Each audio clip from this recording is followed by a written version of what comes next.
Hello and welcome back to the Little Green Farmstead. Today I just wanted to do a quick video on a hospital cage setup for your chickens. Over the years I've just come to accept that I will eventually have a sick chicken in the house in the winter. Whether it be bumblefoot, because they tend to roost a little more when it's cold out. They don't want to walk in the snow. Or it could be a little bit of frostbite, or who knows. It could be pecking, because chickens will often peck each other out of boredom in the wintertime. So I just do this every year. I just set up a hospital cage, get it completely set up. I have my dishes up on top, and it's ready to go. All I have to do is put a chicken in it and add some food and water, and she's good. The other room, I have a cover for this, and it's by a window, so depending on who it is and what they're in for, we might draw the shade, which doesn't want to cooperate right now. Or we can leave the shade up and let them look outside.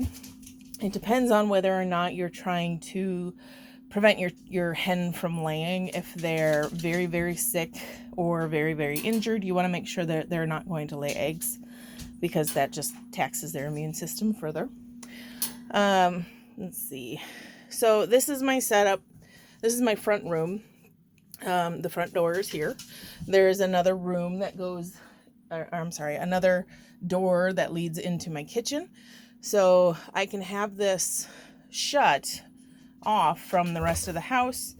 I have had a rooster in here with frostbite before, and with the door shut, it was still like 45 degrees in here, but I couldn't hear his crowing as much in the morning hours, so that was very helpful.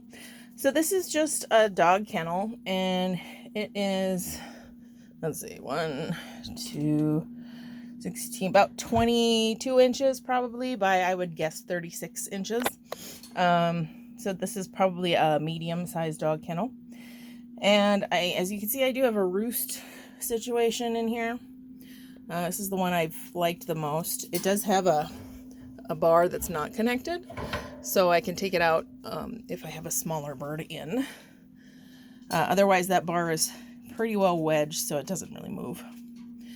And I have a pad. I use puppy pads for, well, most illnesses and injuries. Puppy pads are what I prefer. Respiratory illnesses, they're not going to generate dust.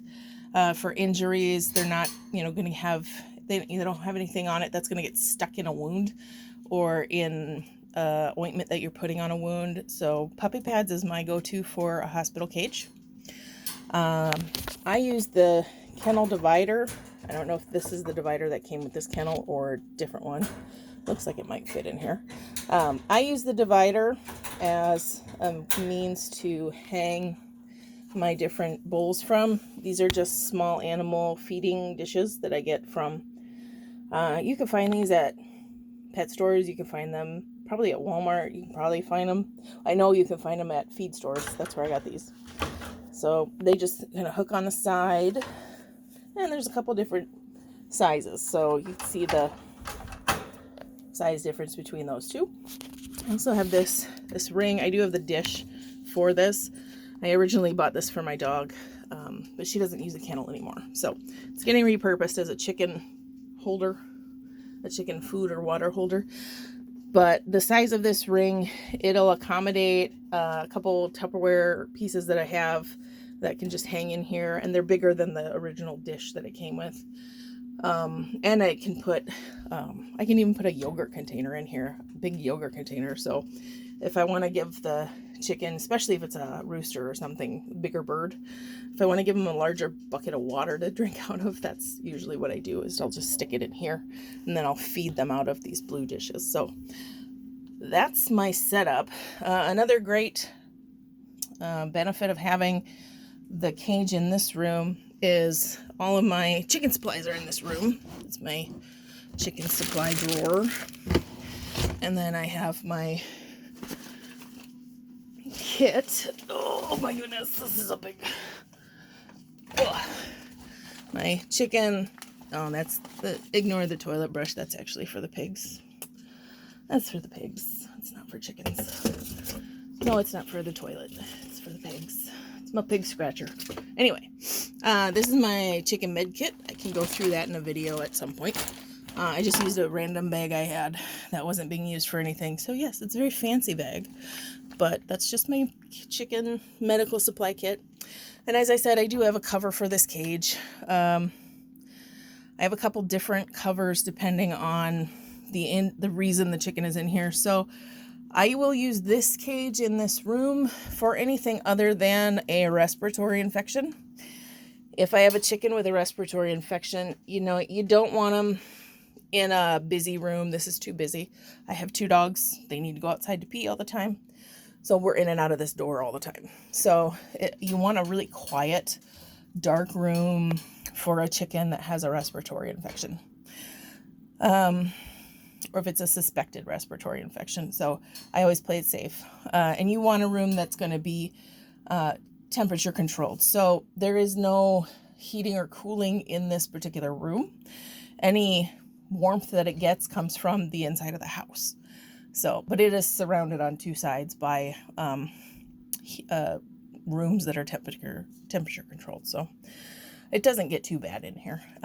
Plenty warm. Like I said, about 45 degrees, sometimes around 40, which is perfectly fine for a chicken that's got an injury. So yeah, that's what I use. It's nothing special.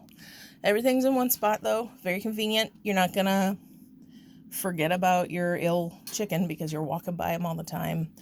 If I have a chicken that has an open injury, let's say it's summer, not such a concern in the winter, but if I, for example, when Fricassee was in here with her dog bite injury, if you've seen the video on proper wound care for chickens, she was in this cage for quite a while, about a month, a little over a month, but I had to cover the kennel with this. This is just fiberglass window screening. And that kept the flies out of her wound, and it helped keep her from getting secondary infections from the flies. So just keep an eye on, you know, keeping insects out of injuries is important because they are going to introduce bacteria. So I think that's all I have for you today. I appreciate you coming to visit us here.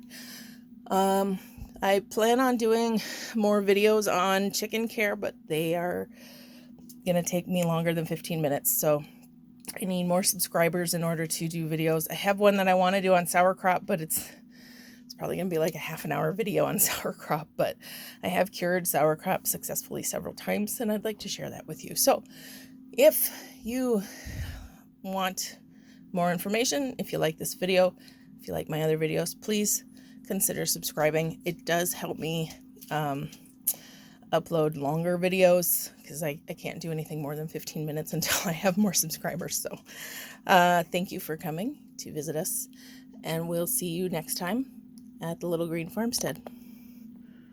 Goodbye.